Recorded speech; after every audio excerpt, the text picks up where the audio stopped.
అందరికీ నమస్కారం. నిన్న శుక్రవారం రోజు నేను ఒక న్యూస్ చూశానండి. చాలా మనసుకి చాలా బాధ అనిపించింది. చాలా దిగులుగా అనిపించింది.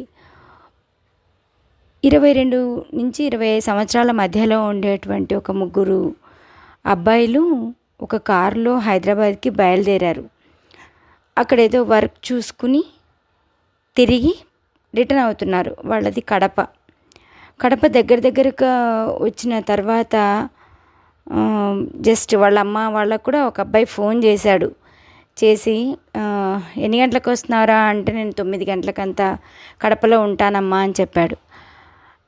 అటువంటి అబ్బాయి వాళ్ళ ఫ్రెండ్స్తో పాటు ఉండి తర్వాత ఇంకో గంటన్నరకంతా హాస్పిటల్లో చనిపోయినాడని తెలిసినప్పుడు ఆ తల్లిదండ్రులు పడేటటువంటి బాధ వర్ణనాతీతం. అసలు దాన్ని తలుచుకుంటేనే చాలా చాలా చాలా చాలా బాధ అనిపించింది నాకు. దాని గురించి కొంచెం మనం కూడా అవగాహన కలిగించేద్దామని నేను ఈ వీడియో చేస్తున్నాను. అసలు ఆ వీడియో చూసినంతసేపు నాకు కళ్ళల్లో నీళ్ళు ఆగలేదు. ఎందుకు అంటే, ఒక తల్లి చెప్తోంది, మా వాడు శుక్రవారమే పుట్టాడు, శుక్రవారమే చనిపోయాడు అని చెప్పేసి.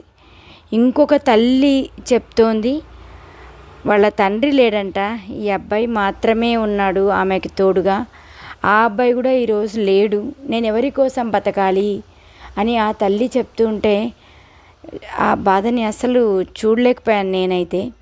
తర్వాత మూడో ఆమె అంత బాధలో ఉన్నా కూడా ఆమె ఎంత బాగా చెప్తుందంటే, ఆ బాధలో కూడా ఆమె అందరినీ మోటివేట్ చేసే విధానం నాకు చాలా ఆశ్చర్యం కలిగించింది.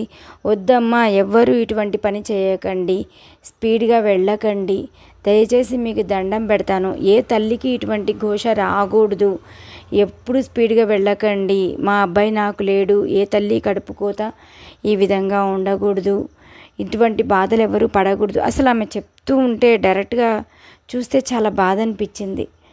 మనం అర్థం చేసుకోవాల్సింది ఒకటే, మన పిల్లల్ని సజెస్ట్ చేసి మనం గైడ్ చేయాల్సింది ఒకటే, ఫాస్ట్గా వెళ్ళకండి, ఓవర్టేక్ చేయకండి. ఆ పిల్లలు ముగ్గురు కూడా ఒక లారీని ఓవర్టేక్ చేయబోయి ఎదురుగా వచ్చిన వెహికల్ని గుద్దుకుని ముగ్గురు కూడా స్పాట్లో చనిపోయినారు. హాస్పిటల్ తీసుకెళ్తే ప్రాణాలతో లేరు. ఇది చూస్తే ఎట్లా ఉంటుందో ఆలోచించండి ఒకసారి. జస్ట్ వాళ్ళు ఏడుస్తూ ఉంటేనే ఎంతో బాధ అనిపించింది. పిల్లలకి వెహికల్స్ ఇస్తాము, వాళ్ళని చిన్నప్పటి నుంచి కాపాడుతూ వస్తాము. చిన్నప్పుడు నడిచినప్పుడు అమ్మో బండలకి మా పిల్లల కాళ్ళు చేతులు ఎక్కడ కొట్టుకుంటాయో అని నిదానంగా నడిపిస్తాము, మెత్తటి పరుపుల పైన పడుకోబెడతాము, అన్ని రకాలుగా చూసుకుని చదువులు అయిపోతాయి. చదువులు అయిన తర్వాత వాళ్ళు అన్నీ నేర్చుకునే వాటిల్లో వెహికల్ కూడా నేర్చుకోవాలి అని చెప్పేసి ఫాస్ట్గా వెళ్ళడము, ఫాస్ట్గా రావడము, ఎదుటి వాళ్ళని ఎంత ఫాస్ట్గా వాళ్ళు వస్తున్నారు, ఏ లెవెల్లో వాళ్ళు వస్తున్నారు, మనము హార్న్ కొడుతున్నామా లేదా, ఇవన్నీ కూడా గమనించుకోకుండా మనం నడిపామా లేదా, స్పీడ్గా వెళ్ళామా లేదా, ఈ ఒక్కటే ఆలోచిస్తున్నారు. అతి వేగం అనర్థకరం అనేది కూడా ఆలోచించాలి. మన పిల్లలకు మనం సజెస్ట్ చేయాలి. పిల్లలు ఎవరైనా ఈ వీడియో చూస్తూ ఉంటే దయచేసి నేను రిక్వెస్ట్ చేస్తున్నాను, ఫాస్ట్గా వెళ్ళకండి, మీ ప్రాణాలకు ముప్పులు తెచ్చుకోకండి. ఎదుటి వాళ్ళ ప్రాణాలు లేదా ఎదుటి వాళ్ళకు గాయాలు చేసేసి వాళ్ళ కుటుంబాలని ఇబ్బంది పాలు చేసే పనులు దయచేసి చేయకండి. దాంతోపాటు ఎప్పుడూ మన వెంట ట్రాఫిక్ పోలీసులు ఉండరండి. ఇప్పుడు హైవేలలో వెళ్తున్నప్పుడు ట్రాఫిక్ పోలీసులు ఎక్కడైనా కూడా జంక్షన్స్లో లేదా క్రాసింగ్స్లో అక్కడ ఉంటారు, కానీ ప్రతి నిమిషం వాళ్ళు ఉండరు. కాబట్టి మన అలర్ట్లో మనం ఉండాలి. ఆలోచిస్తే ఆల్ఫాబెట్స్ చిన్నప్పటి నుంచి నేర్చుకున్నారు కదా, అదే రకంగా యూటర్న్ తీసుకోవడం, ఎక్స్ రోడ్స్ అంటాము, తర్వాత వచ్చేసి వై జంక్షన్ అంటాము.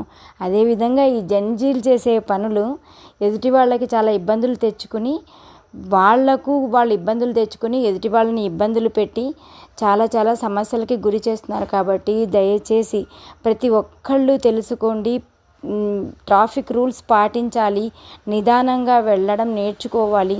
ఎక్కడ స్పీడ్గా ఉండాలో మనం తెలుసుకోవాలి. అమ్మ అన్నం పెడుతుంది, ఎంతసేపు తినేది ఉండదు, ఏ సెల్ చూస్తూనో ఏ ఫ్రెండ్స్తో మాట్లాడుతూనో అన్నం చల్లారిపోతుంది. అక్కడ మాత్రం స్పీడ్గా ఉండరు.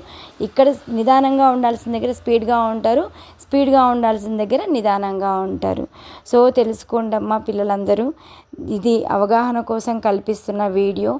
విన్న వాళ్ళందరికీ థ్యాంక్ యూ సో మచ్. నా కంటెంట్ నచ్చింది, నా సబ్జెక్ట్ నచ్చింది అంటే షేర్ చేసి, లైక్ చేసి, నా ఛానల్ సబ్స్క్రైబ్ చేసుకొని ఒకసారి ఛానల్ని విజిట్ చేయండి. Thank you so much.